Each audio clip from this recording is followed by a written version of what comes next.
अस्सलाम वालेकुम। आपको नॉलेज विद ताहिर में आपको खुश आमदीद कहते हैं।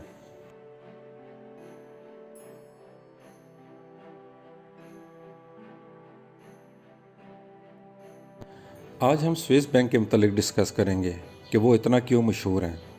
अपनी प्राइवेसी के मतलब दुनिया के अमीर तरीन अफराद अपनी दौलत क्यों स्विस बैंक में रखवाते हैं। इसके साथ साथ अपने कीमती हीरे जवाहरात सोना इन बैंकों में रखवाते हैं। इन बैंकों में अकाउंट के अफराद के नाम से नहीं होता, बल्कि उनको एक नंबर दे दिया जाता है जिसको नंबर्ड अकाउंट कहा जाता है। लेकिन इन बैंकों को समझने से पहले हमारे लिए ये जानना ज़रूरी है कि ब्लैक मनी क्या होती है। इसकी सिंगल डेफिनेशन ये है कि आप अपना कोई भी सोर्स ऑफ इनकम है अगर हुकूमत से छुपाते हैं तो ये ब्लैक मनी में तस्वर की जाएगी। इसकी एक मिसाल हम वाज़ा करते हैं कि दुकानदार सौदा सल्फ तो बेच रहा है मगर बिल नहीं देता, तो इसका मतलब है कि वो जीएसटी चुरा रहा है और कैश लेके घर में पैसे जमा कर रहा है। ये ब्लैक मनी कहलाए।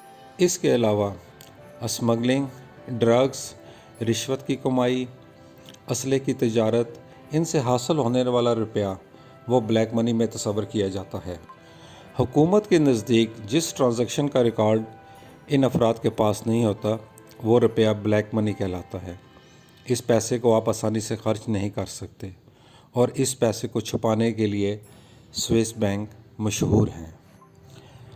स्विस बैंक एक बैंक नहीं है, बल्कि स्विट्ज़रलैंड में कई बैंक हैं मगर उनका तरीक़ाकार यकसा है। स्विट्ज़रलैंड ने एक कानून पास किया कि कोई बैंक अपने कंज्यूमर का रिकॉर्ड शाया नहीं करेगा और ना ही किसी से शेयर करेगा और किसी भी सूरत में उसका डाटा लीक नहीं करेगा।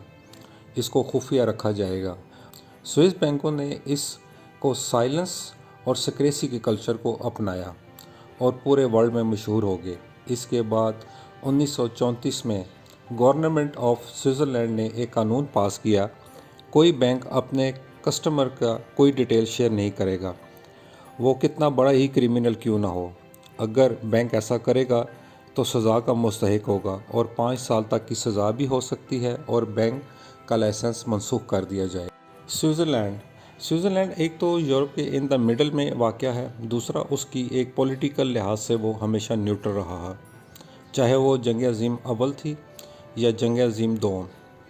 इसकी बड़ी मिसाल जंग अज़ीम दोम में जर्मन जर्नैलों ने कई मन सोना और कीमती नवादात इन बैंकों में रखवाए। ये रिपोर्ट बाद में जर्मनी ने शाया की, स्विट्ज़रलैंड ने नहीं।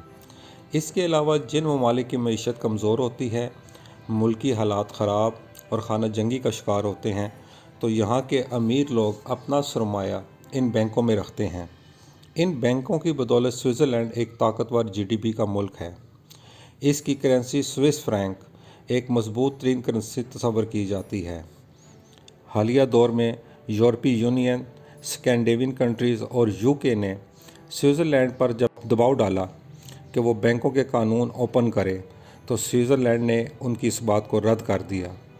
स्विट्ज़रलैंड ने उनकी बात को न सिर्फ रद्द किया बल्कि मुल्क में मज़ीद सख्त कानून बनाए।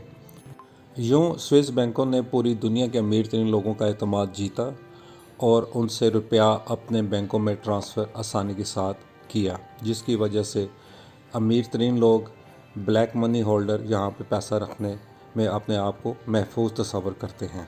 आप अपने मुल्क में कोई भी अकाउंट खुलवा सकते हैं मगर आपको एक फॉर्म फिल करना होता है और अपनी सोर्स ऑफ इनकम बतानी होती है।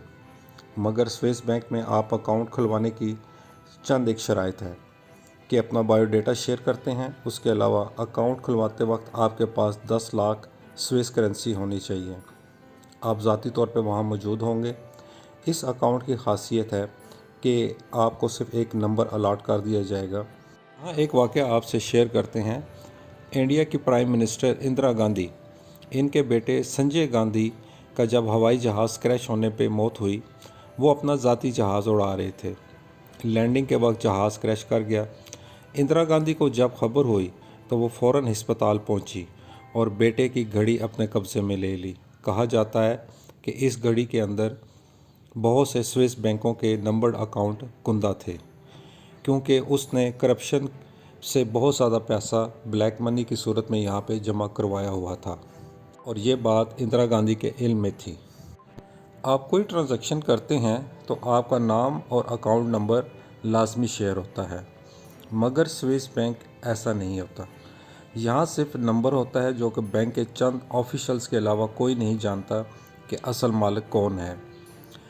باقی بینکوں میں تو ہمیشہ آپ جب اکاؤنٹ کھلواتے ہیں تو آپ کو بینیفٹس دیے جاتے ہیں، مگر سوئس بینک اپنے کسٹمر سے سالانہ $300 فیس چارج کرتا ہے۔ اگر آپ سوئٹزرلینڈ کے رہائشی نہیں ہیں تو آپ سے نان ریزیڈنٹ چارج کیا جائے گا۔ یہ بینک چیک بک نہیں دیتے، اس سے کسٹمر کی معلومات شیئر ہونے کا خطرہ ہوتا ہے۔ اس کی جگہ ٹریولر چیک دیے جاتے ہیں۔ اس کے علاوہ بینک سٹیٹمنٹ میں صرف نمبر کا ادراج ہوتا ہے، اس کے علاوہ کوئی معلومات شیئر نہیں کی جاتی۔ ان ٹریول چیکس کی فیس 1% ہوتی ہے جو اسی وقت علیحدہ سے لے لی جاتی ہے۔ اس نمبرڈ اکاؤنٹ میں آپ کو سیف کی سہولت بھی دی جاتی ہے۔ ان نمبرڈ اکاؤنٹس میں ایک سہولت سیف کی بھی دی جاتی ہے جہاں لوگ اپنا قیمتی اشیاء، قیمتی نوادرات چھپا کے رکھتے ہیں۔ سوئس بینک صرف کرمنل ایکٹیویٹی کے خلاف حرکت میں آتا ہے۔ وہ اس طرح جب کوئی گورنمنٹ ان کی حکومت کو تحقیقات کا کہتی ہے اور ثبوت مہیا کیے جاتے ہیں، لیکن اس کے بعد بھی صرف معلومات شیئر کی جاتی ہیں، پیسے پھر بھی نہیں لوٹائے جاتے۔ اس کی مثال پاکستان کے فارمر صدر آصف علی زرداری کی ہے۔ حکومت پاکستان نے تمام تر ثبوتوں کے باوجود پیسے وصول نہیں کر پائی۔ اب سب سے دلچسپ بات، آپ اپنے ملکوں میں پیسے رکھتے ہیں تو بینک آپ کو ایک مخصوص انٹرسٹ آف ریٹ کے حساب سے پیسے دیتا ہے، مگر یہاں الٹا حساب ہے۔ یہاں آپ سے پیسے لیے جاتے ہیں، یعنی 0.023 کے حساب سے۔ دیگر ممالک کے لوگ یہاں پیسے اس لیے بھی رکھتے ہیں کہ سوئٹزرلینڈ کی کرنسی دنیا کی مضبوط ترین کرنسی تصور کی جاتی ہے۔ مان لیں 2012 میں سوئس بینک کا جو ریٹ پاکستان میں تھا وہ 94 روپے تھا، 94، مگر آج 2023 مارچ میں اس کا ریٹ 319 روپے ہے، یعنی 3 گنا زیادہ۔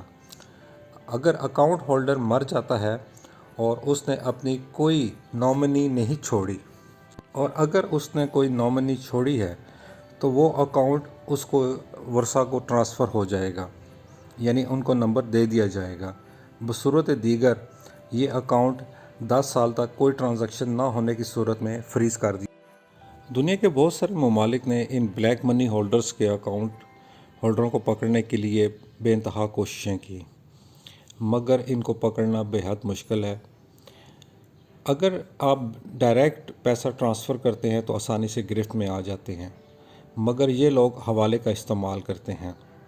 اس کا مطلب ہے کہ آپ اپنے ملک میں پیسہ دیں گے اور دوسرے ملک میں، چاہے وہ دبئی ہو، یونائٹڈ کنگڈم ہو یا یورپ کا کوئی بھی ملک ہو، ان کی کرنسی میں وہاں رقم ان کو وصول ہو جاتی ہے۔ یہ لوگ اپنی سٹیزن دوسرے ممالک میں رکھتے ہیں یا دوسرے ممالک کے رہائشی ویزے مثلاً دبئی یا سعودیہ میں یہ حاصل کر لیتے ہیں اور اپنے پیسے حوالہ کے ذریعے یہاں ٹرانسفر کرتے ہیں اور اس کے بعد وہاں سے سوئس بینکوں میں اپنا روپیہ پیسہ ٹرانسفر کرتے ہیں۔ ان ممالک میں روپیہ پیسہ ٹرانسفر کرنے کی اتنی زیادہ قوانین سخت نہیں ہیں جتنے دوسرے ممالک کے ہیں، اس لیے انہیں یہ سیف سائٹ ملتی ہے اور یہ لوگ اپنا پیسہ وہاں سے آسانی سے سوئس بینک میں منتقل کرتے ہیں۔ پاکستان، انڈیا کے لوگ اس بلیک منی کے ٹرانسفر میں ملوث ہیں۔ وہ غریبوں کا خون چوس کر ان کا معاشی استحصال کر کے وہ اپنا روپیہ پیسہ ان بینکوں میں رکھواتے ہیں، اور اس کی وجہ سے ان ممالک کی جو معاشی حالات ہیں وہ کبھی بھی سدھرتے نہیں ہیں۔ یہاں آپ کو ایک بڑی مزیدار بات بتاتے ہیں کہ سوئس بینکوں پہ لوگوں کا اعتماد کتنا ہے۔ حالیہ کچھ عرصہ پہلے سوئٹزرلینڈ میں ایک بینک کرپٹ ہو گیا، مگر گورنمنٹ آف سوئٹزرلینڈ نے اس بینک کو کرپٹ نہیں ہونے دیا اور اس کو اتنی مالی امداد دی کہ وہ کرپٹ ہونے سے بچ گیا۔ دنیا کے باقی ممالک کے بینکوں کے لوگوں کا خیال تھا کہ یہ لوگوں پہ اعتماد اس سوئس بینک پہ اٹھتا جائے گا، مگر حیرت انگیز طور پہ سوئٹزرلینڈ میں اس سال 10% زائد لوگوں نے اپنی رقومات جمع کروائیں۔ اگر آپ کو ویڈیو پسند آئے تو سبسکرائب چینل کو کریں اور شیئر کریں. بہت شکریہ.